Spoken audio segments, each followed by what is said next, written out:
Inflation, the condition of being inflated. Well, I guess just like my belly after yet another lockdown. Guys, welcome back to the channel. My name is Kai. Today we're going to be talking about what is inflation, why it matters to you, and the real reason why you should be investing. Now, all of us hear and read and see the news, and inflation is being talked about so many times when they say inflation is rising to all-time highs of 3-4%. And we hear that, but we don't really know what that means. We understand it means prices are increasing, but 3-4% doesn't really seem like a lot to worry about, right? It's a small thing year over year. So you just have to go back 50 years or so ago. Apartment would cost a fraction of what they cost today. The same with cars. You could buy a car for $1,000. Today it costs a multiple of that, and that's down to the impact of inflation, which as per the definition basically means a general increase in prices, which is in line with the fall in your purchasing power, meaning how much your money that you earn, that you have, allows you to buy. Now you may ask yourself, what actually causes inflation? And there are three real drivers behind it. The first one is the cost push inflation, which we're seeing in times we're in now, where things are scarce, supplies are short, logistics are impacted, chip producers globally are suffering because of raw materials not arriving in time. So there's a global shortage of supply, which in turn drives up the price, because less supply with more people wanting to buy, so naturally the price will go up. Secondly is the demand-driven inflation.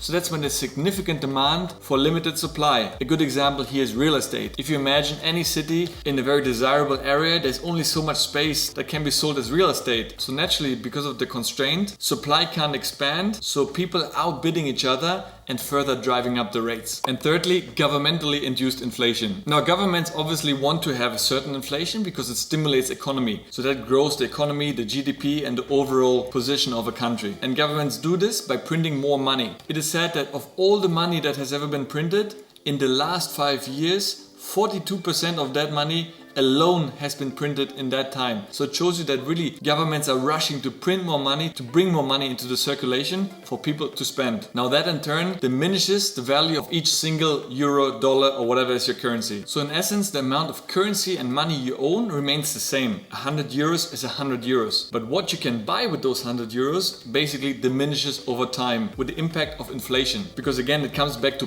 purchasing power. How much does your money purchase? And that value drops off year after year, depending on how strong the inflation levels are. So in a real life example, when you go grocery shopping, you notice that over time you see, wow, the price is really going up. So imagine for the same amount of money, you basically buy half the things in your basket. So the cost of the groceries have doubled, so your purchasing power has halved. And that's exactly where inflation can impact you. And we'll talk about what you can do to solve that. Now, before we get there, let's talk about how inflation is being measured. Most commonly known is the CPI, Consumer Price Index. And that's a basket of various goods and services that the average person buys, and they basically put all of these items in a basket and take the average price development over time to get to a figure that you hear in the news when they talk about 2-3-4% inflation. Now that's great, and it gives you an indication of how different countries, their prices are developing. But the question here is, what's an average person? There are things like TV in there or washing machine. Now I don't know about you, but I don't buy a new TV or washing machine every year. So why do I look at this as a price indicator when things like rent and groceries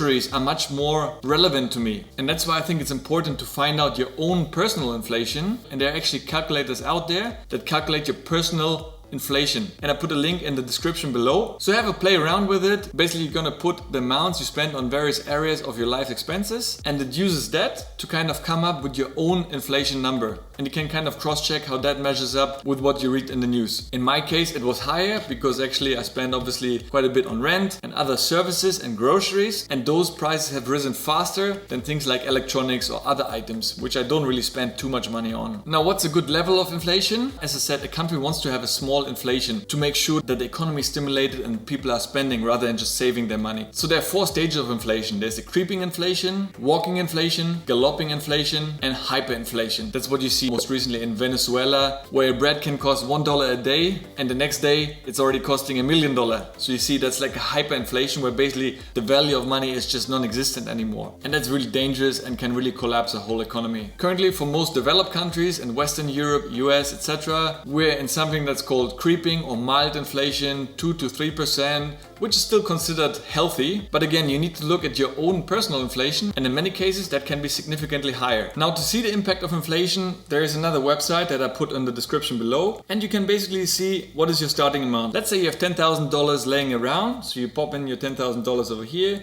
Your starting year is 2021, and you would like to have a 10-year horizon, so let's say 2031. At an average inflation rate of 3%, it basically comes to $13,439. So just with a 3% inflation over the 10 years period, to buy the same things worth $10,000 today, in 10 years you would need $13,400. So you see, even though it's a small number, that really shows that the future value of your current money diminishes over time. And it actually is quite interesting in this graph over here. Your buying power of $10,000 over a 10-year period basically goes down to $9,450. You basically have less buying power in the future than you have today. And that really brings me back to why investment matters. Because those 2, 3, in some cases 4% over time really diminish your value. So that's why it's really one of the worst things you can do, to just keep your money, your hard-earned money, on a savings account where you get 0% interest or 0.5 if you're lucky, in some cases even negative interest, because your money will lose value over time. You're not getting 0.5%, you're actually losing 2 or 3% over time. And that's why you have to start investing into assets, into channels that give you a return more than the inflation, in order to keep your purchasing value and ideally grow over time. I always say to have an emergency fund that is very liquid and you can use anytime. And I do have the same. I keep it very small. I keep 2 months of my living expenses on a saving account, but all the rest I make sure I have invested either in real estate, which is inflation adjusted because it grows. We've seen rents and real estate prices grow with inflation, so I'm protected on that side, or in stocks or ETFs, because again, if prices go up, usually the companies are benefiting from it because they increase their prices as well. So it's another hedge against inflation. And if you invest into an ETF, you get market returns, which historically been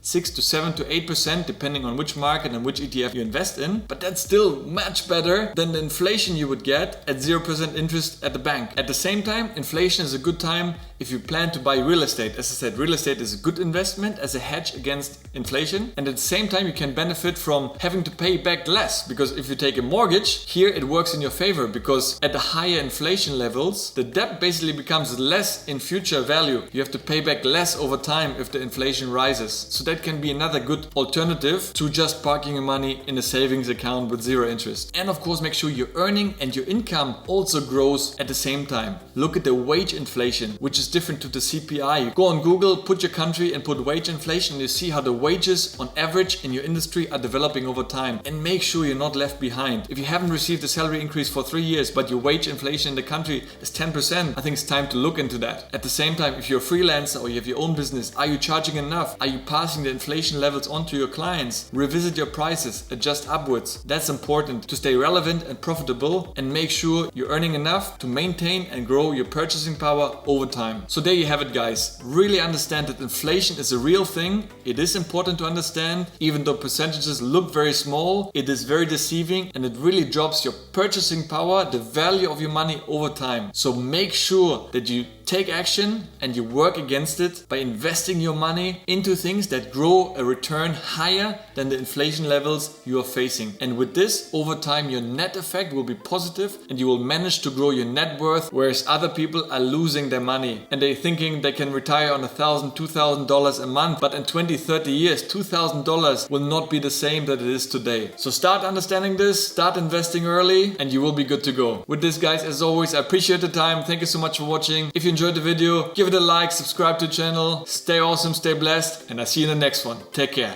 Ciao, ciao.